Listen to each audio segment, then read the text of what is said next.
দেখো ট্রেন্ডে আমি কিন্তু খুব একটা গা ভাসাই না, কিন্তু সেই ট্রেন্ডটাকে যদি একটা ডিম নিয়ে হয় তাহলে সেটা তো আমাকেও করতে হবে। খুব বেশি দিন ধরে দেখছি যে এই ভাইরাল ডিমের রেসিপিটা, তো এখানে আমিও একবার ট্রাই করে নিয়েছি।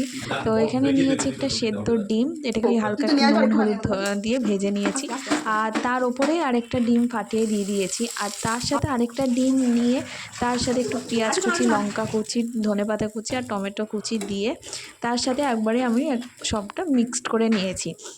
আর তারপরে এখানে ভালোভাবে এক পিঠটা হয়ে যাওয়ার পর উল্টে দিয়েছি, আর দু পিঠে আমি নামানোর আগে কিন্তু গোলমরিচ দিয়ে নামিয়ে নিয়েছি।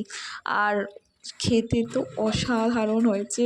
উফ, দারুণ! যারা জিম করছো বা ডায়েট করছো তাদের জন্য কিন্তু এই রেসিপিটা কিন্তু খুবই ভালো, কারণ এখানে 3টে ডিম নিয়েছি। 3টে ডিম দিয়ে যদিও হয় না, তো 2টো ডিম নিয়েছি।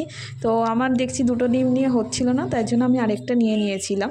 তো তোমরা এই রেসিপিটা কিন্তু একবার ট্রাই করে দেখতে পারো, খেতে কিন্তু অসাধারণ লাগবে। তো চলো টাটা, বাই। ভালো লাগলে সাবস্ক্রাইব করো।